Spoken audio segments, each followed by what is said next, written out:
And I said this to Warbo at Sydney Motorsport Park, this show, the 360, it feels like it's an extension of broadcast, and I just don't see it being a success. And then when this happened, I'm like, oh my God, this is like, it's another mouthpiece for the category. So James Warburton has stepped aside and he's no longer the acting CEO, and Barclay Nettlefold has taken the reins. You could almost argue that he got probably the most done in a little while, and maybe that was his problem. Maybe he was doing too much. Now you've got the original wheel that's still in circulation in Supercars. Then you've got the second supplier, which came in as a lighter wheel. Then they've gone to the third one with the flat face from the wider spokes. We've ended up with 3 different wheels in the field. Look, you need to start next year with everyone on the same wheel. Oh no! He's in the fence! They're both in the fence! They're all in the fence! Oh, unbelievable! Mate, you're the man behind the bar. Take it away, Barbs. Sound check. Sound check. I'm going to drink before we cheers here. There we go. Because every time we do cheers, we just start talking and then I never drink for 5 minutes. And we did this with the Murph pod we just finished recording. I did this big intro and then I finally, after 5 minutes, got to have a drink. So there we go. Welcome back to Apex Hunters United. If you haven't already, hit subscribe, tap the like on our YouTube as well. And actually, I keep forgetting to mention this, but we lost our Instagram a little while ago. So we got banned, is the moral of the story. It's a long story. Don't need to bore you on the details, but we tend to we upset a few people. But if you could head over to apexhunters.backup on Instagram and give us a cheeky follow, that would be much appreciated because we are trying to build that back up. We're rebuilding. We're on the comeback tour. But yeah, welcome back to Apex Hunters United. This is like 113, I think, this episode, but we're back previewing the supercars for Taupō. Taupō. Do you know how I remember how to say it correctly? Toe and a paw. Yeah, Queenie said that once on coverage and I've never been able to forget it. But we are back. We're previewing the Super 436.7. Yeah, they've taken a lap off. They've shortened the race by a lap. So it was the ITM Taupō Super 440. But it is, yeah, they've shortened the race by a lap and we'll get into why.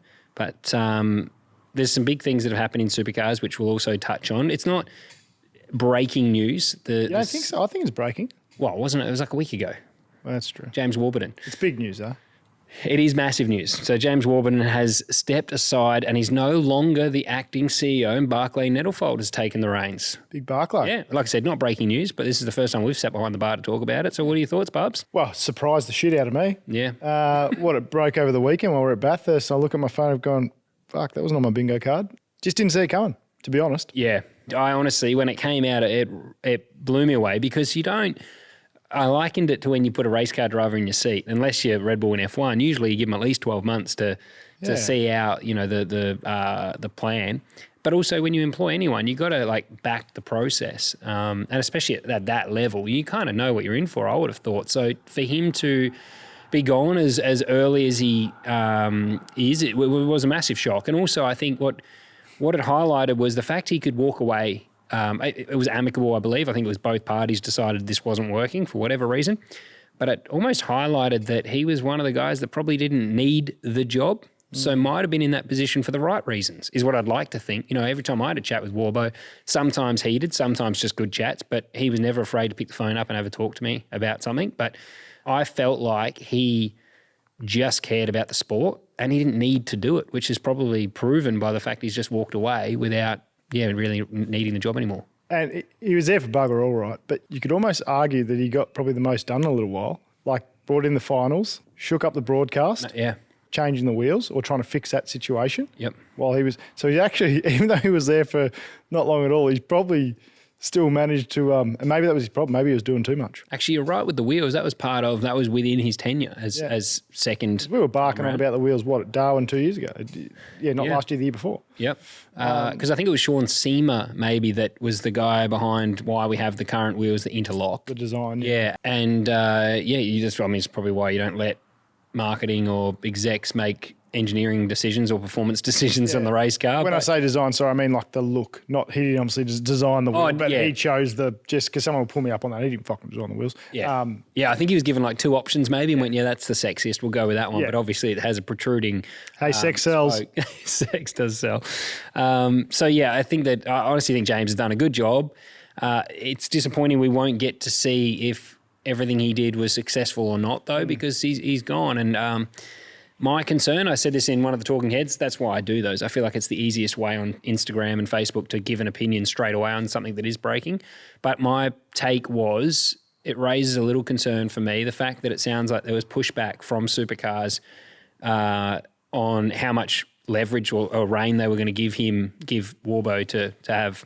How much rope they'd give him. And I think that ended up creating the issue. And I thought straight away, if they're looking for someone to control, that's not a positive for the sport. We don't need another mouthpiece. We need someone that's prepared to make change and ruffle some feathers. And I think he was doing that, but that sounds like maybe he's ruffled the wrong feathers. And then they started to go, oh, hang on a minute, or someone has said, hang on, maybe we're not so happy with James just completely steering this ship. Yeah, definitely, I'm not going to say raises alarms for me, but I think most will have that in the back of their head going, is this a good thing? Yeah. Well, we're going to find out. I can see from Supercars' point of view that, you know, if it was mutual and Barclay's obviously going to step into that position now, Barclay Nettlefold, it probably makes sense. Like, why pay a CEO if you're happy and prepared to do that? Yep. I believe Barclay's business has just recently sold as well. So, I mean... He's got time, maybe. Yeah. The cool thing was, I remember James, when he first rang me, actually reached out and, like, said, I don't necessarily love the way you go about it, but I think what you're doing for the sport's important and it's great. But he goes, I've also been a fan sitting on the couch now watching for a number of years, and what you talk about actually resonates with me a lot, and there's a lot of things that I want to change. I think he came in with a plan and tried to action that as quick as possible. But what's happened now is we've ended up, it's almost like Erebus when they went through their dramas. They couldn't get good staff to engineer the race car, and Baz had to get back on the tools. And it's not like saying Baz or Barclay don't make a good engineer or a good CEO, but the optics of the owner having to come back in and pick up the reins because you can't get someone, it doesn't look good. It doesn't instill confidence, especially right now when Supercars is going through a tough period where we are struggling with popularity and we're not growing, and we're definitely falling down the charts of just even national sports. We're falling down the charts. Yeah, I agree with you. The optics probably aren't great because they sold the sizzle of James coming back in and making all this great change, and I think people thought we were going to get him for a couple of years at least. Yeah. So that's probably not a great look. Yeah, I mean, Barclay's obviously incredibly successful. So as you said, it's not saying he can't run a business. He clearly can. He's obviously done that. He's mega successful. But yeah, I reserved in my thoughts, I guess. We think the sport needs to change, especially around, like what we're doing and how they engage with other ways of making content and the digital footprint that is out there now. We see other sports embracing that, and they're fucking booming. Yeah. Yep. Supercars have not embraced any of that as to date. And there's, that's why they are where they are. So will it be a good thing? And potentially they'll start to look at things like AFL and what they're doing in NRL and maybe take some of that on board. Yeah. Maybe, hopefully, obviously, for the sport and for people like us. Yep. But, yeah, I don't know. My gut feels probably like it's not going to accelerate the process, I don't think. No, and they do need to look at other sports as well. And I even said this recently, just a couple of weeks ago, to some people within Supercars. I reached out to them and was just like, you need to take notice of what the AFL is doing with the likes of Dan Gorringe. And if you don't know who that is, you should check out his socials, because he's overtaken almost, I think at times he did overtake the AFL during the finals season last year for engagement. I mean, he got 11 million views in a week on Instagram, just, engaging with the sport and then getting fans up and about it. And for me, I follow him, you follow him as well. And you're an NRL fan, but he's fun and he does create interest around the sport. I watch footy content because he's engaging. And as you say, AFL is not my first football code, NRL is. But I enjoy it and I enjoy what he does. Yeah. So I think that our sport needs to almost encourage creators to have a little bit more freedom, and especially like if we do another deal with broadcast in the future, I think that it's got to shift that creators have a little bit more freedom on what they can show, what they can talk about. And also, I feel like the old boys club aren't fans of us because they don't like that we have a platform that allows us to have a voice. Yeah. They think, you should only have a voice if you're on the payroll of the category. No, they don't. They don't, because we say what we think. They don't like that because we don't need, that's the fun thing about being independent is like, I don't need to be in broadcast, to earn a living. I've created something outside, and that's where you've got a job, and then we've built the podcast as well now, which we dream hopefully is sustainable into the future. But we don't need to be in TV like I don't after my racing career to earn $1. So I can say what I think about the sport, and it's genuine. It's just my thoughts. You don't have to agree with it or disagree. Fans out there will have different opinions, but it is funny when you're not in the club, it feels like they don't like you having a voice. Because like, well, he's not on the payroll. He's not part of our club. Why the fuck does he get to talk about the sport and have people listen? But to the detriment sometimes. I mean, a perfect example is our Instagram account. Yeah. You know, they've sacrificed 12 to 15 million views every month by that being shut down. Well, that was, yeah. There was talk about their sport, like an extra 15 million eyeballs on all of your content every month because we sit here and talk shit. Yeah. You know, that's a good thing, regardless of what we're saying. It's 15 extra million eyeballs you can go and sell to your commercial partners. Yeah. Well, one of the issues was we did have Supercars appeal a lot of our videos. And the thing that, like I said to them, was the Wing Cup story, right? No one credits us with, like, the Lucky Dogs pod had been out for a week and no one was like, there's no hype around it. There was like viewers and it was going really well, but there wasn't headlines. And then when Jamie came on, we knew what he said and strategically scheduled and posted that stuff that next morning so that the short form came out in time for the Melbourne Grand Prix because we saw what he said and we're like, okay, this is great. People will talk about this and engage with it. So rather than wait the week and post the long form, I stayed that night, edited all night, posted at 7 o'clock the next morning. And the next day, so in the next 24 hours from 7 a.m. that day to the following 7 when I post the next one, it was 1.8 million views on socials. And then all of a sudden Fox Sports are writing about it, like 9 World of Sports are ringing me. Yeah. And they removed us. I found out they removed Apex Hunters United on Fox Sports from the timeline. They had a journo supply the timeline that said like podcast controversy, Lucky Dogs, and then it said the Jamie statements, and we were on the original timeline. And then it just said podcast. And they didn't even say podcast. It just said his controversial statements, and they removed us completely from the whole fucking thing. And I'm like, hang on. And so then I said to the Supercars, like, you're trying to get our pages banned, but without us, you didn't even have the Fox show to talk about. Yeah. You didn't have 9 World of Sports ringing, trying to find out shit and writing about the sport. We made mainstream media.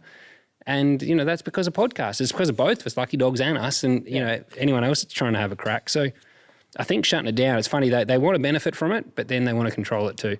Gone a little off track here, but it's important for the future. It was more just around, like, I guess the future of the sport. And, you know, you see Dan Does Footy, Dan Gorringe, AFL actually, you know, let him take over their YouTube and all that sort of stuff, and they do collaborations with him. And he doesn't always say the best things about AFL or players or clubs. He just says what he thinks. Yeah. And they're like, well, it's still worth it. 100%, yeah. You know, he might upset a couple of Carlton fans as an example, but it's worth it because it's another 50 million views or whatever it is. Yeah, it's crazy. And that was the thing. Like, it's important that people are talking about the sport. So I think trying to shut them down long term does more damage than good. But the Fox show, that was the one that probably disappointed me the most. Like, I don't care about them trying to fucking shut us down like Supercars or whoever tries to. But when Fox, because that was meant to be an independent show, that Motorsport 360, that's meant to be, you know, separate to Supercars. And then I was like, well, hang on, I don't even know who runs that show. So why would Apex Hunters be removed from it? Like, we created that whole fucking thing for you. You're welcome. You should be sending us a Christmas card, not removing us from the timeline. Surely we haven't pissed anyone off. Yeah. And I found the producer and emailed him. I was annoyed. But it also showed me, like, there's another show that they've gone to the effort of making that's not independent. And I said this to Warburton. It was one of the things that I said at Sydney Motorsport Park, this show, the 360, it feels like it's an extension of broadcast, and I just don't see it being a success because you can have white shirts sitting around a round table. And like last year when I asked, you know, would you consider being a part of that? I was like, not if it's a round table in white shirts and just formal, because that doesn't work for today. Like, it's not going to work. And they disagreed, said it will. And then when this happened, I'm like, oh my God, this is like, it's another mouthpiece for the category. Anytime I talk about supercars, especially like that, showed they're going to remove us and agendas are going to steer the show. But I haven't spoken about that show because I've given it time. Yeah. That was the first one that annoyed me. I realised that this isn't an independent show anymore. This is just another, it's the same people, dude. It's like, yeah, it's hard. Jess is doing that as well as every second on TV for a supercar weekend. It's the same people. And I really like Paul Murray. Like, I think he's great. And even bringing back James, I'm like, at least he's prepared to, you know, argue with Scafie and they have a good debate. But then that whole thing, I'm like, already now, I'm like, yeah, I've kind of made my mind up on that. Definitely done with that one. Fair enough. So there's me holding back my opinion again, as always. Yeah, thanks for that, mate. Hey, Scotty, you know how the hunters, just like us, like to watch international content, but are forever getting that annoying pop-up saying this content's not available in your region? I absolutely do, Barbs, and I've actually got the perfect solution that we've been using ourselves, NordVPN. It's a service that protects your internet connection, keeping your data safe while you're out roaming the world on those dodgy Wi-Fi networks. It also hides your location and stops the ads that follow you around after you Google something just once. It doesn't stop there, Scotty, because one NordVPN subscription can be used on up to 10 devices. So if you're traveling abroad and you want access to the service you're already subscribed to, download NordVPN. Sounds pretty good, Barbs. Well, to get the best discount off your NordVPN plan, head to nordvpn.com/Apex Hunters United. Our link will also give you 4 months off that 2-year plan. And don't stress, Nord's 30-day money-back guarantee takes away all the risk. I'll make sure that the link to their website is in the description of this podcast. Liam Lawson, there was a rumour around that he might be coming to Taupō, but then I saw Jamie said that if it was going to happen, you would think that Red Bull or someone would have reached out to Triple A, and that never happened. So, do you think it would be a good, just for the sport, do you think that would be a good thing? Yeah. It's an odd one. Like, I believe Phelpsy, because he broke it, I think, and I don't think it would come out of nowhere. But then I'm like, who's having the conversations if it's not with T8 because of the Red Bull link? You would think, who's he able to run with that's not Triple A? So it makes me doubt it, but also I believe it because I wouldn't imagine Phelpsy would, because he said this isn't like rumour. I've heard like there's conversations happening. So, and it'd obviously have to be a Ford team because Red Bull, Ford, all the tie-in. Sorry, Red Bull Formula 1, Racing Bulls and Ford all the time. I would have thought, there would have been conversations with Triple A because he spends a lot of time at Highlands Motorsport Park driving Quinny's supercars. That's where he's been doing all these laps, right? So he could probably adjust reasonably quickly. I mean, there's different to doing hot laps and to actually ragging one. I get that. But Taupō's pretty tough though. Like, it's a tough track. It would be for a supercar. Like, not having driven a supercar a lot, that would be a really technical place, I'd imagine, with just all the braking and what's required to make it go fast there. I would say that would probably be one of the hardest joints to make go quick. I also see, actually, Cassandra's just thrown in there as well, bring back V8 Superstars. If you're wondering who we throw to during this, if we mention a couple of people, we are live streaming on Patreon. So thanks to our hunters in Patreon that have joined us for this live stream. Yeah, Cassandra's bang on. We share that every now and again, like just the videos. Last week we shared it to each other. You did. And it's so good. Like, and I know you used to this, go, we're going to steal your thunder anyway, mate, because I'm good at that. I don't care. You raised a good point.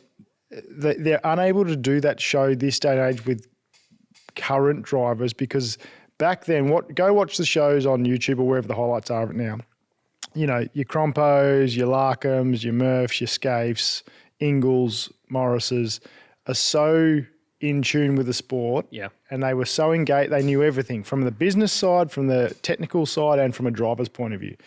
You probably don't have that with a lot of drivers. There are some, sure, but you'd struggle to get 5 of them around a table that could have that much knowledge and in-depth experience to be able to have those conversations they had, and the personalities, man. 100%. You know, that side of it's one, but the personalities are awesome. Like, I could sit there and watch that shit all day. Yeah. Well, even Bill Woods, I think, was hosting the one that I shared to you the other day. And I said to you, like, isn't it wild? Like, he would raise one question and then sit back, and for the next 15 minutes, those drivers would have a conversation amongst themselves. And it was actually really interesting to like look at it from our perspective now and really like listen to what the conversation's about. And they were talking about the greater good of the sport. Yeah. They were talking about things that we talk about right now as fans and spectators, not the driver. Because the driver, like even when I listen to the Drivers Only podcast, there's a lot about like their own weekends and stuff. And it's actually, I enjoy it. I don't mind it. But I compare it then to those drivers, and they were talking about the homologation process, or like that was the tender process for the tyres when it switched from Dunlop to Bridgestone to Dunlop. And then they were talking about the qualifying format and how some drivers shouldn't need to qualify. So they're talking about stuff that has nothing to do with their own personal agendas, just literally what would make the show better for the punters at home like us now. And I love that. I was like, they just cared about the sport and talked about it for ages. And Bill Woods barely needed to speak. Whereas today, I feel like the pressure would be on Jess Yates to constantly keep the convo going. And it might be through like, maybe they read more, maybe they had more conversations with owners, maybe they're a bit older as well. It's definitely changed. And I feel like maybe it's a lack of education on the sport as well. Yeah, it's interesting because, I totally agree. I don't think they could hold that now. And it to be as engaging and insightful and entertaining as that was. And maybe they talked about it to each other a little bit more too. Like, it's funny now how many people call us and talk to us, like from mechanics to car builders, especially after the Wing Cup pod, but people that call up and then you start going like, I'm still just a steering wheel attendant, but you feel more educated because you're like, okay, I'm having a lot more conversations about the sport and individuals within it. So when you go on a podcast and we can chat for an hour about, like, we've got the wheels coming up, which I spent half hour on the phone to Tim Edwards today, spoken to multiple team owners prior, as well as engineers. And that was what prompted me. I reached out to Tim with a text, said, hey, would you like to have a chat? I've got some stuff I want to talk about. And I would never have had those conversations while I was driving, and you wouldn't really have cared. You're just looking for your own advantage and, you know, so maybe that's what's shifted too. But for some reason, they thought like that when they were competing, which is probably why they went into TV and did so well. Yeah, and that's why all of those guys are, super successful now outside the car as well. They all had brains. I'm not saying current drivers don't, but like, you know, they're very switched on. Yeah. And thought about things holistically and from all angles. And, it's a shame that we can't recreate that with the younger generation. Got to be prepared to die on the hill too, you know, like say something that you stand by and don't be afraid of upsetting. Yeah, because you've got to be a bit divisive too, I think. Like you have to be liked by the majority or be voted in by anyone. So just be yourself. And I think you garner a fan base which is really passionate and strong. You may end up even having less but more passionate ones, but then they tune in to what you've got to say because they don't agree with you, but they want to hear. And well, they all had strong opinions. I'm just thinking back in my mind now of the show they watched, and even just spending time with guys like Murph, Ambrose now, they're still have their opinions and they're strong opinions. And a lot of time they wouldn't agree with each other because they had their own opinions. Where now I feel like I think people just agree because they don't have opinions. Yeah. Traymon has thrown in here as well that they actually owned teams while they drove too. So some did, there was a bit of that. But so like obviously Larko had a team. Yeah. Scafie was obviously heavily involved with HRT. Yep. Cromper didn't have a team, but he would have been heavily involved with, I think it was Gibson at the time. But even then, I think he was in commentary really young. So he would have been thinking of the greater good of the sport. Like Crompo would have been holistically looking at the sport as well anyway, even not as a team owner. It's definitely shifted. And I even think, you can like with Formula One at the moment, the negativity around the regs, it's not great, but for the drivers that are choosing to be outspoken, they're actually building bigger profiles because of it. So I think drivers shouldn't be afraid to share their opinion. Like sometimes it's daunting. Like there's definitely like we talked about what we learned across the 100 episodes. Like I've got more greys in my beard than I did before we started this show. That's for sure. Not just age related, but stress for sure. Some of the things you say and things, but I ring you sometimes and go, just have another day with heart palpitations and stress, anxiety. I'm like, great, what happened? That's Instagram's been cancelled, sweet. Yeah, you rang me the other day and I said that. Yeah, you go, how's it going? I said, just another day with heart palpitations and stress. You know the drill. But it's. I think it's important though for the drivers today. I just say like, don't be afraid to share your opinion.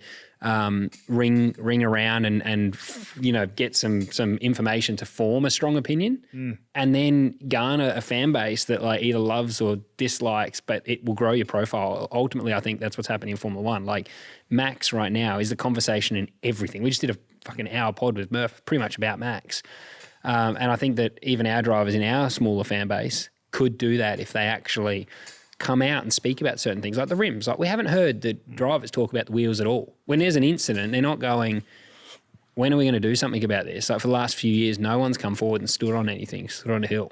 The only one that I could liken to the drivers we just mentioned is I reckon Brody's probably the only one that kind of does that, like he's he educates himself, he engulfs himself in the sport.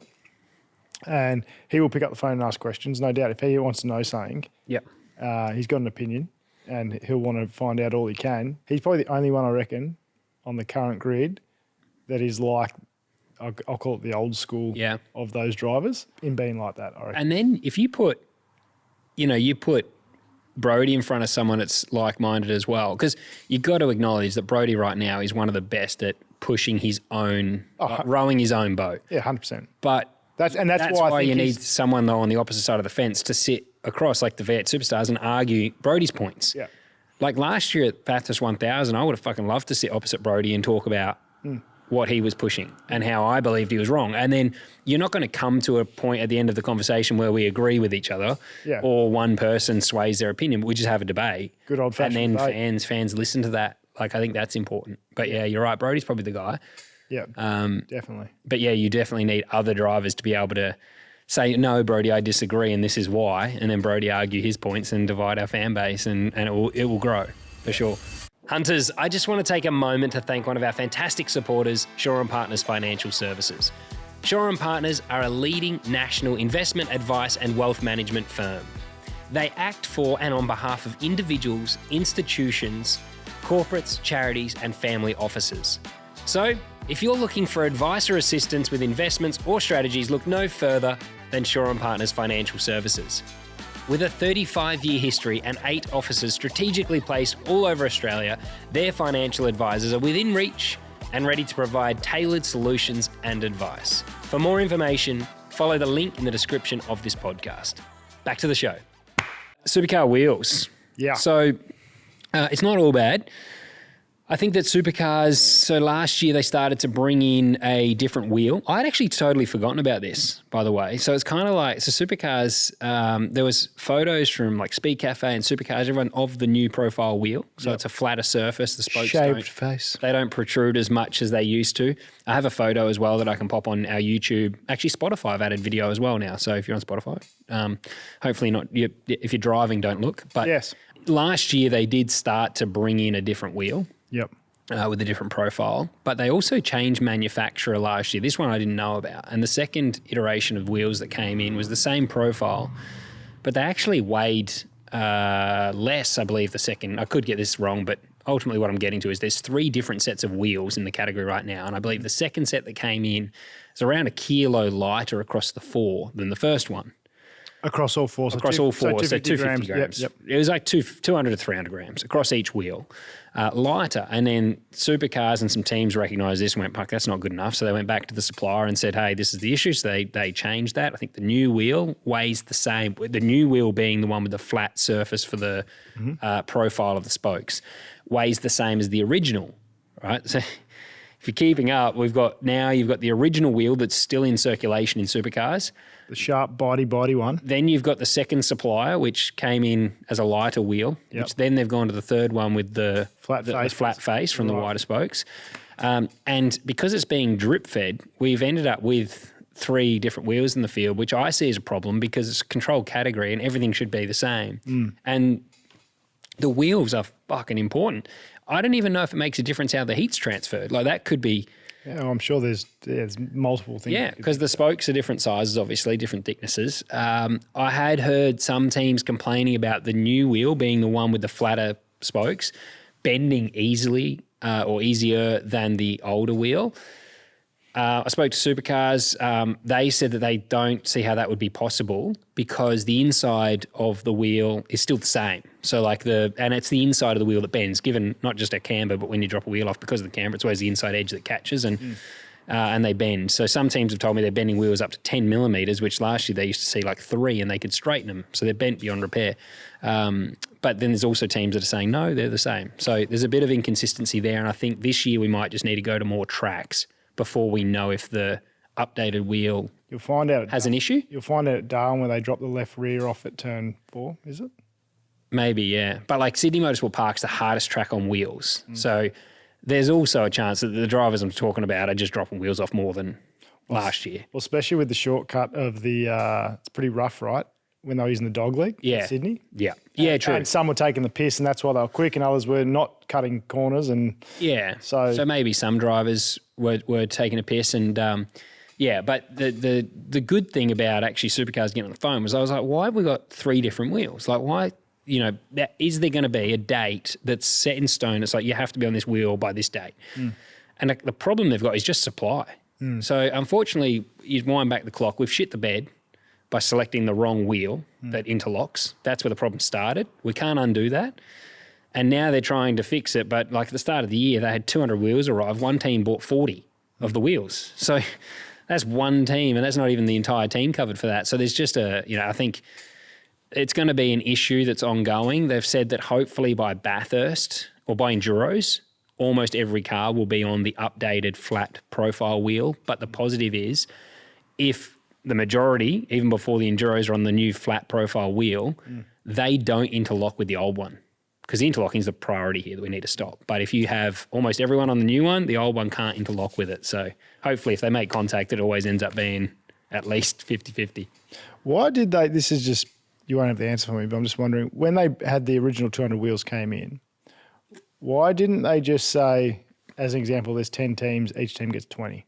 And make it an even, like, why did they not say, hey, we've only got this coming in? But it still wouldn't make a difference because that would mean on a weekend, teams don't have enough to run. I understand that, but I'm saying you might have a team that has more available to them because they bought more up front than other teams. Why wouldn't you say, hey, guys, this isn't perfect. We're going to have a split of wheels across here, but if you can buy up to 20 as an example for easy maths of these wheels today and then drip feed your other wheels in to make up if you need 50 or 60 for a team, whatever it is.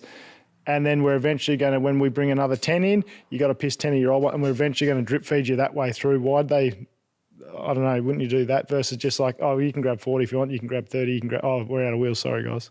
Yeah. No, I don't know. I agree. It's not a bad plan. It hasn't happened, but yeah, I don't know, mate. Okay. I don't know. I don't have the answer for you. That's okay. You don't have to. I just thought I'd put it out there for the world. And then obviously the hunters, no doubt you can indulge in the comment sections. Tell us your thoughts. Yeah, I don't know why. This is the only thing I still can't work out. Like, why don't Supercars put out a statement like the Melbourne Grand Prix, right? They could have very easily diffused a lot of the hate Brock Feeney was getting. Because the whole thing, right? Yes, Brock would have made, I did that the video taking a piss, like with the power of television, he would have made a different fucking decision, okay? He didn't plan on doing a donut and writing his car off. He thought that was the best decision at the time, realised it was wrong. So Brock made a mistake. But the whole cause of the incident started on the front straight with interlocking wheels. At no point does Supercars come out and say, hey, like this, they slammed and they loved it. They, Scafey was on that Motorsport 360, fucking, I think they came out and said, like, this needs to be stamped out of our sport. No shit. But what needs to be stamped out first is the interlocking wheels. That's the priority. That caused the whole thing. It was a chain reaction beyond that to the wheels interlocking, which is why I did the video, Morris did one. But I still think that Supercars could be more proactive with a statement saying, like, this was caused because of this. We're getting onto it. We're trying to, this is the problem. We have a supply issue. Get on the front foot. It's like the call today. All it took was, to let us know, yep, there's a supply issue, but we are trying to rectify it. Now I'd go, okay, why is there 3 wheels? Like the first one as well. Like the problem with that is there's some teams that would have less budget that haven't been buying wheels because it's not compulsory. So they're going to delay, hoping they don't write a car off in the meantime. But some of the smaller teams, are delaying buying the new wheels because they don't want to spend it. But then that means they're on a wheel. If they're still in the first iteration, it's a kilo heavier all around anyway. And then if they go to the new one, there's the risk that they come in underweight in races. Because if you go to the scales with the old one, and this is one of the teams that said they are stressed all the time, making sure they weigh with the right wheels. Because if they go to the scales on the OG ones, they'll come in underweight or overweight, whichever way it is. Yep. So there's actually a risk there that if they switch wheels in the race weekend or in the pit stop, go from the original to the older ones, they come in underweight. Because a kilo's enough. These guys are playing with fine margins. So if you're smart, you start on the light ones and then on your last pit stop you put the heavy ones on and you roll over the scales with those bad boys on. But yeah, it's interesting. Traymon's actually said they should have given each team an equal opportunity on the wheels, but it's suppliers 101. The quicker they can get rid of them, the better. And then if the poor bloke gets none. It's a fair point. You get them in, you try and sell them as much as possible, but you're always going to sell 200 wheels across the field, though. It's not like they had 2,000 there, Yeah. Like it was such a small number for how many's required. I think from what he said, I think it's a supply issue, though, not like a manufacturing supply issue, not a cool drive purchasing. Yeah, of course. I'm sure it's where they're like getting made, not where they're getting distributed. Yeah. But it may be that, I don't know, because I've heard a lot of other parts as well, though, that there's 12 months wait. Like this was one that I thought was odd, the fuel cell. Apparently it's 12-month wait. Really? Might need Tim Blanchard to fucking give us some details on that. I meant to speak to him this week, but I heard that it's a 12-month wait on a fuel cell. So like if someone has a big shunt and damages the fuel cell, then that car's sidelined for 12 months. Maybe we'll get him on the... Because there's like no spares in the country. Well, that's another pod we've got up our sleeves. Later we'll get Timmy on. Yeah, but that is the update. There's 3 wheels, which for me is, I think, we've got to get rid of it as quick as possible. Yeah, look, you need to start next year with everyone on the same wheels. Yeah, like you can't have a control category running around on 3 different wheels. I know we've got cars that aren't homologated out there, but that's different. That's, commercially works for everyone, like J-Dub said. But you can't have I think the drip feeding is fine as long as it doesn't get. As long as it's not forever. Yeah, like there's got to be a fucking end date where we put some pressure on the suppliers or the importer to go, hey, we definitely need to have enough here that we're not doing this anymore. Because it looks stupid, but also supercars need to be on the front foot more and actually make a statement, not leave it up to us to like fucking speculate or because it could have even been that those two cars didn't have the old rim and they didn't interlock, but they don't comment on it. And then they just let the fuel add fuel to the fire with Brock's crash, for instance, and then call for him to. I mean, you had fans calling for him to be banned for. We laughed though. Actually, it's like he could have given him a month ban. I think they had 5 weeks off. It's like, he could have had a little ban, not missed around. Lee's saying it's getting done about it, mate. We harped on about it for a long time now, and so have other people. So I guess kudos for doing something about it, and it's taking longer than obviously what is wanted from supercars and from the competitors' point of view, but at least it's happening. So that's got to be a positive thing. Yeah, and hopefully like no cars do get torn up in the meantime because that's a big cost as well. And it usually ends up being midfield teams that I know Brock had a big one, but usually it's the midfield teams because that's where we're banging doors and teams that maybe don't have as much budget. Yeah, are qualifying 15 and 20, and they're the ones tearing shit up. Yeah, always. So let's set a deadline, get it done. Format changes. Yeah, one lap's been taken off the 200-kilometre race on Sunday.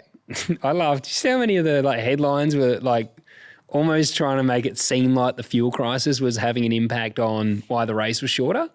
I did a. It's not shorter by a lot though, is it? Well, I laughed at Speed Cafes was like it pretty much said like fuel crisis. Like it was like alluding to the fact that that's the issue. Then I read the article. You reckon? 100% because I read the article and I was like, that is not. Like that one's clickbait because it's misleading. And I read the article and I was like, oh, fuck, like it's one lap. And Tim Edwards said in the article, it's just so that the drivers can, because currently the current fuel mixture burns more fuel or some shit. Yeah. So they want to make sure that the drivers can push for the entire race and not have fuel save. So that's great. Yep. And it's just one lap. So it's not really like, it's a story, but there's nothing to do with the fuel crisis. Got nothing to do with what's going on. And that's why we joked about it being like it's not the 440, it's the 436.7 because the track is 3.3 in length and it's shorter by one lap, making it a 60-lap race, not a 61. But yeah, Tim Edwards, I put his quote in here, how drivers and teams balance racing and fuel consumption has a big say on what you see on track. And that's why he's trying to make sure the product's good. He just wants to make sure that the product's right, and that's why no more fuel saving for this weekend. Should be a positive. It's a good thing. There should never be fuel saving, I don't think. I'm surprised that one lap is enough to change it, but yeah, obviously it is. I mean, it doesn't seem like a lot, does it? Doesn't seem like a big change. Like if it was 3 laps, I'd be like, oh yeah, that seems. Yeah, I mean maybe Anyway, they've done it for a reason, so it's done. I hope you're enjoying this episode, but I do have to interrupt just quickly to thank our fantastic supporters that allow us to create the content for you. East Coast Car Rentals. If you're in the market for a rental car, think of those guys. And if you'd like a cheeky 15% discount, AHU15 is the discount code there for 15% off. If you're in the market to buy a car, not rent one, Lancaster Motor Group, we've got you covered for new or used cars. So think Lancaster Motor Group. Back to the show. Let's rip into the schedule though, Scott. I'm actually looking forward to watching the Taupō racing. It is, and this is meant to be the pre-brief. I feel like we're like half hour in and we've talked nothing about the Supercars. It is the pre-brief. So I'm going to rip through it. So I'm assuming these are Eastern Standard Times. So for Australia. Friday, you've got 2 practice sessions. The first beginning at 11:50 a.m. That's a 25-minute session. That's going to be an absolute rip snorter. And then practice 2 is at 12:30 p.m. Another 25-minute session. So 50 minutes of running on the Friday. That's it. It's a pretty blank, it's pretty it's pretty slow. You say how excited you are for it. It's not a lot of. I was trying to talk it up. It's pretty slow Friday. Saturday, Jesus, get out of bed early, folks. 8:15 a.m. You've got Boost Mobile qualifying for race 8. That's a 32-minute session. And then you've got 9:10 a.m. another 32-minute session. Why is it something to do with fuel conservation? Maybe couldn't do 35 minutes, so they've gone 32. Boost Mobile qualifying for race 9. Race 8 is at 10:55 a.m. That's 37 laps. And then race 9 is at 2:05 p.m. Another 37 lapper on the Saturday. It is interesting because when I looked at the schedule on Supercars' website, it's a pretty bare old day. I think there's only 3 support categories. Not amazing ones at that, but I thought the Friday, it has to be part of broadcast. Why it has to be a 3-day event. But why could those 2 50-minute practice or the 2 25s not just be on Saturday and shorten it to a proper 2-day weekend. Well, yeah. Man, I'm gassy from these ginger beers. You are gassy. Make it, a proper 2-day race weekend. Yeah, it's interesting that the Friday broadcast, I mean, I'm sure they'll pad with interviews and all that crap, but the on-track stuff will be finished by 1 p.m. and it starts at 11:50. Yeah. So, it's not a long time. Do you know what I do like with this schedule though, Scotty? Actually, Bradley Anderson has said it's almost like they need to shorten them to 1 to 2 day weekends. Hey, boys, not sure I've heard that before. Yeah, you're all over it, Bradley. Saturday I don't mind though, mate, because from 8:15 till 11:20 roughly, or till 10, I guess it's a 37 lapper. So from 8:15 to probably 11:30, 12 o'clock is a fair bit of non-stop action. Yeah. And then you've only got to wait till 2 o'clock. So Saturday you could easily lose a day on the couch because they'll be on track and on screen quite a lot. Yeah. Which is a good thing. 100%. Yeah, that's a good day. And then Sunday, mate, what do we got? So Sunday we've got 9:40 a.m. 32-minute Boost mobile qualifying for race 10. At 10:35 they rip into a top 10 shootout. Yep. So that'll be good to see. And then race 10 starts at 1:05 p.m. It's a 60 lapper. So, a little bit longer, almost double the distance. Yeah, 200K race. It is the two races combined on Saturday, Bubs. Well, it's not because they're both 37 lappers and that's a 60 lapper. Oh, yeah, true. So you can jam that. It's 220K, isn't it? Because it's 220, so 125K races, is that? I just know it's not double, mate. My maths is good. They must, I'm just thinking it is the 440, so it must be 120K races on Saturday and then a 200K on Sunday, is it? Oh. That makes sense. It just says 60 laps. The Saturday qualifying is the knockout qualifying, and then Sunday's top 10 shootout. So when you say knockout, which format is that? Is that where like it goes? Oh fuck, should know by now. It's like I think it's 18 then to 10, top and then 18, 10. top 10. Yeah. So 6 get knocked out in the first quali, and then 10 is the final part. But and then you go to qualify to make it to the top 10. Was it last year at Taupō where they didn't know what was going on and the timing shit stuff and all that stuff happened? They were saying, they're on pole. They're like, oh fuck, there's another session. It happened a lot last year. The timing software kept crashing. So that was really bad. They delayed the session. I remember our group chat was going off. I remember Shane was like, what is going on? Yeah. It's I actually don't mind the knockout qualifying. I like it. And I like the all-in top 10. I think the knockout qualifying works quite well. I'm not as much a fan of the top 10 shootout as I used to be. It's definitely losing its pizzazz. I think it's getting used too much. I know we've talked about it before on the show, but I think, Bathurst, Gold Coast, really hardcore tracks and big events, I think it's got its place. Adelaide, things like that. Yep. Not, Taupō, Sydney Motorsport Park, not places like that. I don't think it's warranted. Yeah, yep. Traymon, maths is a strong point here. It is. We're also the second podcast in, and I've had a few ginger beers, so it's been a long day, mate. That would be why. That's probably it on format, isn't it? Yeah. What did you think? I want to ask you, Scott. What did you think of the racing last year from Taupō? I actually liked it. Yeah. You think it produces good racing? Yeah. Yeah. I thought it was great racing and high tyre wear. I think qualifying as well, like that. I think it was Saturday's knockout format. Will Brown got overconfident. Yeah, that's right. I think that's what happened. Overconfident, they tried to make it through in one set, and he finished up like 19th or 20th. I think, yeah. And then he was able to come through. So I think it's a track you can pass on if you have a good race car. This is where we saw Chaz and Brody throw down? Loved it. I thought that was mega. That was when Beardo called us after and said, he didn't like that we disagreed with his decision, but that's what I said to him. That's what's awesome about good racing. We have disagreements like this. We talk about it. He rang me for like an hour. Yeah. So I think the racing was good. That was where Brody... I think Brody went down the inside and then Chaz switched him back and drove him off the road at the next one. It was also, I think Brody had a bit of another one where he fired off, and the next day, who was he trying to pass? That was side by side to that fast section. Oh, Woody, yeah. Yeah, no, the racing's good. I think it works well with the switchback, and then the high tyre wear means a good strategy. You can actually get some passes done. So Kiwi tracks always seem to produce good, and the Kiwis turn up, don't they? Every time. It'll be a Kiwi. We're going to talk about, I know, next. We can segue into it now, mate. Yeah. The Jason Richards Trophy, it's going to be a Kiwi that wins it. Actually, it's funny. We talk about Liam Lawson possibly coming over. I would say anywhere else he'd be like 1.5 seconds off the back. He'd probably be a shot at the JR Trophy given they're racing in New Zealand as a Kiwi. And as a Kiwi. They just seem to remember every time they go back to New Zealand, Andre Heimgartner, Matty Payne, Ryan Wood last year, like they all turn up and do, and even just historically, the Kiwis in their backyard Cookie, do well. Scotty Mack, Shane Van Gisbergen, and Murph, they would always turn up. Yeah. So it'll be a Kiwi that wins. I'm actually thinking Matty Payne's going to go get it again. Back to back. Yeah. What do you think about the, before we go predictions then, Jason Richards Trophy? Yeah. Actually, quick shout out. I did like the video Supercars did with Brad Jones.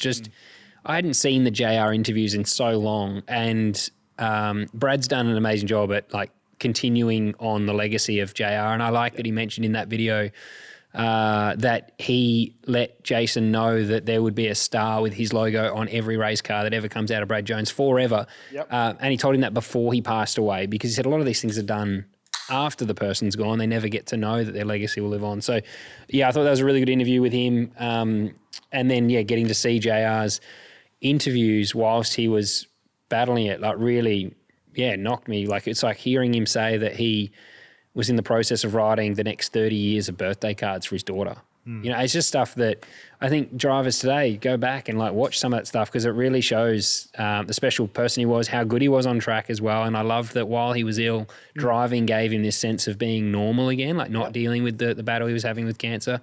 So, good video. Go watch it. But JR's trophy this year is across 2 weekends. First time they've done that for the doubleheader. What are your thoughts on that? Should it be one weekend, or do you like that it's across the whole doubleheader for the, coming across the ditch?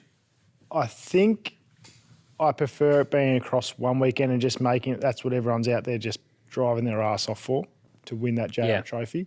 I understand why they may think it makes it bigger being across 2 events, so I don't want to say it as if it's, coming across negatively or something like that. Like, I think the JR trophy is a massive thing, so I think if they're thinking, well, let's do it over 2 to make it a really big thing, I appreciate that point of view. But I think it's better across one weekend. I think that's a better way of doing that. I am so on the fence. I don't know. Like, you say, like what you said's right. Like, have they done it maybe to make it more important than it needs to be? But I almost think, like, I wouldn't even mind if the JR trophy was for one race, like the final race on Sunday at the last event or something is the JR, and you can build up towards that, because it's like Bathurst, that's one race. And I think if that was across multiple, it doesn't make Bathurst more special. I think that trying to get that trophy, it's like go-karting, final only counts races. They just they seem to mean more. And I think we've got something special like that. Yeah. But then I also see that, across the 2, the accumulation of points rewards the best driver from both weekends in New Zealand, and that's who gets the trophy. So I see the pros, but then I also, like you said, maybe it's not necessary that they don't need to do it.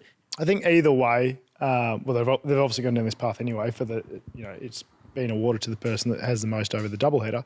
But I think either way, it's still special, and obviously means a lot to the drivers that are suiting up to go and try and win it. But I just think, like you said, final only sort of thing, that one race, if you go into that race on Sunday and there's 3, 4, 5 guys that can win it, you'll see them race their ass off for it. Where if it's over, we'll get through the first weekend and then it's the second weekend I have to worry about it, does it take a little bit off that fierce battle that people are going to go do to try and win that trophy? Yeah. It does bring it back too, like it's a double header that is almost like this overarching thing that counts for both. So I don't know, let us know. Do you guys think it should be? I haven't seen any comments around it actually. Like, it was only that I looked it up today and I read on the website for Supercars that it said that it's the accumulation of points across both weekends goes towards it. But I might have missed the article. I haven't actually seen like Speed Cafe or anyone do that. So I don't know what the feedback's been from the fans. So let us know if you think it should be across both, or you like that it's only one weekend. The one thing I think one reason I think it's a positive is one round doesn't mean less than the other while you're on this double header. Yeah, it's true. Like if it was like Taupō only, then you get there at the second one, there's not this, even though it's championship points, it's just another round. And I think the more I'm thinking about it now out loud, I think it can be a good thing too, because it means they're going to talk about JR for 2 weekends. Yeah. Because I'll talk about the first weekend, and then when they go to Christchurch, they'll be like, hey, remember, yeah, true. The winner of this is going to get the JR trophy. So it extends people talking about that and reliving that memory. So, yeah, maybe it is a great thing. Yeah. And then we'll go to our predictions in a minute, but a bit of a form guide last year. Matty Payne was on song. So he won 2 of the 3 races. He won on Saturday and he won on Sunday, taking out the JR Trophy. And on Saturday's second race, Chaz Mostert got the dub. Will Davison was strong, wasn't he, in that race too? He was, yeah. And DJR, and that's the thing, like, DJR has been strong there for a couple of years. I think even with Anton, they got the double podium. I think Anton won it the year before last. Do you reckon Brody's won the JR Trophy? Go on a roll? Because obviously the Grand Prix was strong. Do you reckon he's just like, can you feel like one of those rolls is coming on? Should we go to our predictions now? And in the comments, let us know who you think is winning all 3 races. So first and second race on Saturday and Sunday, who's winning it? I can go for mine first. So I've got 2 for Brody and 1 for Matty Payne. And I actually think that Brody's going to win the second race on Saturday and Sunday's race. I don't know why, but I think Matty Payne will get the first one. But yeah, so to answer your question about this run, I actually do, because they've gone to a track now. I didn't think he was going to be as competitive as he was at Melbourne Grand Prix. I was critical of him at Sydney, and he proved me well and truly wrong at Melbourne. And now I think he can actually go to Taupō, where they've been strong for him, back it up. So yeah, I think maybe we could see a run from Brody that doesn't give Brock that championship lead back for a little while now. Yeah. Because I think that was an article that came out, like, can Brock get it back I don't think he can. I think this weekend's Brody and Matty Payne. All right. So. Mandy's chosen the same as me, B-Fiend.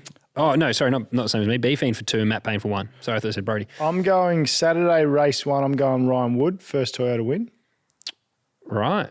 Because Toyota haven't won yet, have they? No. Yeah. No, they fucking turned it That's up right, yeah. at Grand Prix, though. I was just trying to think, actually, They got a podium. So I'm going Ryan Wood, Kiwi, again, rise to the occasion for Saturday race 1. I'm going to go Matty Payne's Saturday race 2. And then I'm with you. I think Brody will get a win on Sunday. So you got 3 different winners. Yeah. Ryan Wood, Matty. You do like to pick everyone. Like, if there was 10 races, you'd pick 10 different ones, wouldn't you? Well, no, I actually liked your selections. Okay. But then I'm looking at Woody on the list here, and I'm going, yeah, I could see that happening. Bradley Anderson, similar to me. Race 1, Brody. Race 2, Brock. And then race 3, Brody again. 2 for Brody, 1 for Brock from Mike. I do feel, though, like DJR and Brody are about to go on a run. Yeah. I just don't know why. I think it actually would be good for some of the DJR fans, though, because they have had a very, like, they actually had a lot of success still with Anton and Will. They've had a pretty good time, man. No, but I mean, you think about like the Penske era, I think everyone's like, they were killing it. Yeah. But they did do better than people give them credit for with Anton and Will. Anton and David had a great run for a while too. But it's been a while since. It's been 2-3 years. They've been, contenders turning up. And I think in the races, I do feel like Brody's a good racer. Oh. And I think that was Anton's weakness. Qualified really well, but often in the races got bumped down the order. And I think that's where for DJR fans, you've got a guy now that can qualify well. Like in the shootout in his Erebus year, he was one of if you wanted anyone in a shootout lap, he was probably it. And then in the race, dog with a bone. Yeah. And a little bit like, I don't want to pump his tyres up too big because he's got a bloody competition podcast. But a little bit like Shane too, like he can think about a lot of things while he's doing it. Yeah. You know, like if he needs to make a suggestion on the fly or has a view on how the race is going or strategy, he's got the capacity to do that too. So, consistency I still don't know yet. Like I think this run at Taupō could be good and even, it's funny. Actually, my gut says no at Christchurch. I think he's going to struggle for whatever reason. Really? What do you reckon? We're going to pre-brief that. Do you reckon it'll produce good racing though? I think it could be a bit shit. I think it'll be shit. I think Christchurch can be bad. I hate to be negative on that straight away, but I just don't see. Hopefully we're wrong. I've been there once. Yeah. I've never raced it, but I did some driving around there. I raced there in Toyota Racing Series, but much smaller cars, and I can't even imagine how. I got a lap record there, actually. Well, right, won that race there. You're going to pick that up? You just that weekend, but I think that the supercars around there are big cars, and I don't even know how safety I don't even know how that track New Zealand doesn't matter much. Is well, as part of our FIA, I think don't we have to be like a certain category? Don't let the facts get away with the story. I don't even think that place has shitters. They're still long drops. What are they called? Long drops, yeah. But there's no runoffs there, and it is a narrow track. And I think if you've got good front, you'll be able to finish tight. No one's getting to switch back on you now, things without the with locked diff. Now I've driven an open diff, I can say that. Oh, you're on the bandwagon, aren't you? But I am on the bandwagon. But yeah, I think Christchurch might be a struggle. But for whatever reason, my gut is telling me that that DJR might struggle there. But what I was going to say was their consistency is probably a big one they need to work on. Like weekends like the Grand Prix are great, but it's how many in a row you can just be around the podium every weekend. Because Sydney, I think they were out of the 10 pretty comfortably out of the 10. Yeah. So you need weekends that, like, when was the last time you saw TA in race trim be run around mid-pack, like 15th? Oh, In race, you just don't. Not 15. Usually they might have Will might, in the last 12 months have a bad quali, but he's like races to the front every time. So I think that's what DJR's got to aim towards as well, is being able to be in the top 6 in every quali. Well, it's good in every race. Good time for him to find that consistency because Brodie's leading the championship, mate. He is, yep. So Brodie's currently leading from Cam Waters. Cam, speaking of... Actually, I feel really bad for Cam there. I think he's gone under the radar because I said the story was, can Brock get it back? Sorry, Bubs, to cut you off. I just didn't even realise that Brock wasn't P2. So apologies, Cam. So Cam, when you say consistency, hasn't had the fastest car but has just done a solid job, and that's why he's sitting in P2 in the championship. Brock Feeney is 3rd, Matty Payne 4th, so top 4 are Fords. Anton De Pasquale, Jack LeBrock 5th and 6th, so Anton 5th, Jack 6th. Shout out. Good job, Jack LeBrock. Yeah, bloody oath. Same thing, just chipping away. He's obviously looks like he's a little bit more comfortable with the MSR car, so that's good for Jacko. Ryan Wood, 1st Toyota and 7th. Kai Allen, 8th. James Golding, 9th. Had a lot of speed in those BRT cars, but they haven't really converted every time. No. He's in 9th. Chaz Mozart in 10th, 2nd Toyota. And then you got Thomas Randall just rounding out the 11 there. Do you know what I was thinking going into this today as well? What were you thinking, Barbs? I know you say I pick everyone, which I tend to. You just don't upset anyone. I love everyone. I do think maybe next week, not this weekend, but at Christchurch, I reckon Thomas will get his first win. I just feel him having his win in New Zealand. So maybe not this weekend. We'll call it next one. Yep. Hold that for my pre-brief next week. Okay. Yeah, he won on the 6 hour too, so I'll give him a shout out. Him and the Cabbage brothers. He's doing some racing. He's doing well. Congratulations. They won 6 hour on the weekend at Bathurst. That was great for them. And they were racing for a cause as well, so they're raising money for cancer, so that's always nice too to see the good guys get a win. So, well done to them. And then, who surprised me this year is actually Aaron Cameron is down in P19. For the speed he's had, he should be second in the championship. Yeah. He's out-qualified Cam Waters, I think, in every quali. And that shows a difference in, I guess, getting caught up in shit in the racing or making mistakes and whatever that goes on with that. So, yeah, hopefully for Aaron and BRT, they can change their luck a little bit there because they've had super fast cars. Yeah, and being fast is one thing, but there's a lot of people that are fast. So if you can't work out how to score the points, then you know what I mean? Like it depends how the next couple rounds will show how quickly he's learning because he's clearly fast. But I thought the Melbourne Grand Prix was like his awareness is the one thing that I'm not seeing that change yet. I'm not like shitting on the guy. I'm just literally talking as a punter sitting on the couch watching. But when he gets caught up in incidents, it seems like his lack of awareness that someone's at his door. And again, I'm not saying I do it better. I'm just saying that's what it looks like. So it'll be interesting to see over the next couple of rounds if he can stop getting caught up in silly incidents where someone's on his inside or, like the last corner at Melbourne Grand Prix when he tried to squeeze Brock, I think it was. Yeah. He was obviously upset and frustrated, swerved out at Brock, but then wasn't aware Kai Allen's right there as well, turns in for the apex, turns himself around, gets caught up in shit, and you're like, dude, you totally misjudged that trying to fuck over the guy who's really fast. Like he was quicker than you at the time. So even if you latched onto the back of him, you're probably going to finish on the podium. I remember thinking that with Shane once at Darwin and James Golding took me out. This is where my comment back in the day came about James was we were like fourth, fifth and sixth, I think, and we were quite fast. And he took me out and he was just desperate. And I was like, dude, what were you doing? Like old mate he won the race. Shane did. So we were like sitting pretty, just conserving tyre. He lunged me into one, locked all fours and hit me backwards, fucking like wrote the thing off. And it's those moments where you think, fuck, if you don't learn, you're going to keep making mistakes. And he's got a rocket ship. Like, I think that in 19th, he should be at worst like 6th. Yeah. The second is Cam, but Cam is obviously very experienced now and maximising it. But I think Aaron can as well in the next few rounds. Well, they're the two polar opposites. Cam hasn't had that speed, but he's got a solid head on his shoulders and he's experienced. So he's made hay while the sun's shining. But the best thing for Aaron is you would much prefer to have great speed, and you can learn that shit. You can slow yourself down, or you can stop crashing into people, or you can use mirrors or whatever it is. Yep. So he's in a good position to turn that around, which is awesome, because there's absolutely no doubt he's got speed. They got speed in that car. Yep. Just needs a little bit of polish on the edges, and he'll be sitting pretty.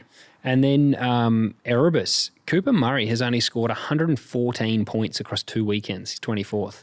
Yeah, and the reason I looked straight for that was because Jack LeBrock is 6th. Yeah. So he switched teams. You got Job Stewart and Cooper Murray in 23rd and 24th, 114, 133 points for Job. And Zach Bates surprised me as well. So he's 22nd, but it's hard as a rookie. Like this, the level of competition, getting bummed back. But his pace at Sydney was great. I think he struggled a little bit more at Melbourne Grand Prix, but I would like to see Zach close the gap a bit to Jack. I think that the gap there is So who we got as, now we're talking about sort of rookies. So Jaden Ojeda is the highest placed rookie at the moment. Is that correct? In 16th place? Yes. Yep. Okay. Which I think, like, as a rookie, if you finished like top 15, that's a great result, because qualifying is one thing, but the aggressiveness in the race, you can qualify. I think like Zach Bates, for instance, made the top 10 shootout at the Queensland Raceway and was last by the end of the first lap because he just got bumped offline and pushed out and muscled out. So as a rookie, it's pretty hard to you get your elbows out, but when you've got 23 drivers ganging up on you, it doesn't matter how wide your elbows are, it's pretty hard to beat them all. Yeah. So I think if you were top 15 in your rookie season, it's actually a really good result. Like Scotty Mack was 10th, I think, which was unreal. But like that's what I mean. Like 10th is unreal as a rookie. Obviously, Kai Allen with the format last year, but I think he would have finished 11th. Or 12th, maybe. 6th? No. I think on his points he was like, what was it adjusted? Maybe 10th. No, he finished 4th in points, but I think it was like 11th or something. But anyway, some of the rookies are interesting to keep an eye on. I think keep an eye on Jackson again this weekend because T8 was strong at Taupō last year. So yeah, who you got for your top rookie at Taupō, mate? Jaden Ojeda, actually. I think I picked him at Sydney as well, but... I'm going Ryland Gray. I think it blew my eardrums out. Sorry, mate. Jesus Christ. I'm going Ryland. I think I think DJ are going to find some secret sauce there, and that should bump him along. Well, before we finish up, I did say before we started the show, I bet you I forget and let you off the hook for your weekend, Barbs. I thought I got away with it. You did, didn't you? You thought you got away with it. But what you got up to? You had your first round in Trans Am on the weekend. I did, Scott. You finished up, I think, 4th for the round, 3rd in the last race. Tell us about it, Barbs. Good job. Thank you, mate. I wasn't 4th for the round, unfortunately. So you missed the podium by 1 spot? No, it was just there was very few points between. I was 6th. Oh, okay. So between 6th and 3rd was like 4 points or something. Right. First round for us in the Trans Am. They've called it the Cup Series this year, which is a bit funny. Trans Am Cup Series? Yeah, it's like we're NASCAR drivers, Cup Series. Oh. Anyway. TA2 is the Xfinity Series, or O'Reilly Series. O'Reilly, yeah. First weekend for us, Bathurst, cool place to start the year. It was my first round with Marcus Ambrose Motorsports / GRM. Yep. Saw Marcus on the cans. I kept him on TV when you were at it. Yeah, yep. Yeah, so Marcus is on my radio and engineering me and running it all. So that was cool. It was a good weekend, mate. We qualified shit, to be honest. Don't really know what happened there still. And then we just chipped our way along in the races. So, yeah, I think I finished 10th, 9th, and then 3rd in the last race. So, last race, a little bit of luck. A few people fell off and shit like that. But I guess you got to be there at the end to finish, right? So, yep. It was a solid finish for us. Good round. Pace wasn't exactly where I wanted it to be. We were thereabouts, but we weren't outstanding. Yeah. So we've got a little bit of work to do there, if I'm honest. But no, I think it was good. It was a good start. It's the best. It's funny. It's the best start I've had to a season since I've done Trans Am. I think the highest I've left round 1 was like 21st because I've always had shit go wrong. Fuck. It's funny you say that. Is actually I swear it's not just us. Like I'm saying, I've felt like I've had the same before, but I swear it's like a lot of drivers for some reason, our first rounds just seem like shockers, and then you're on the back foot, so you're like, and then it sort of snowballs. So it's good that you've come out of there in a spot now where you've got some good points in the bank. And I'm usually always on the back foot. Something to build on. Fuck, I've got to catch up massively, you know? Yeah. So it was, cars straight.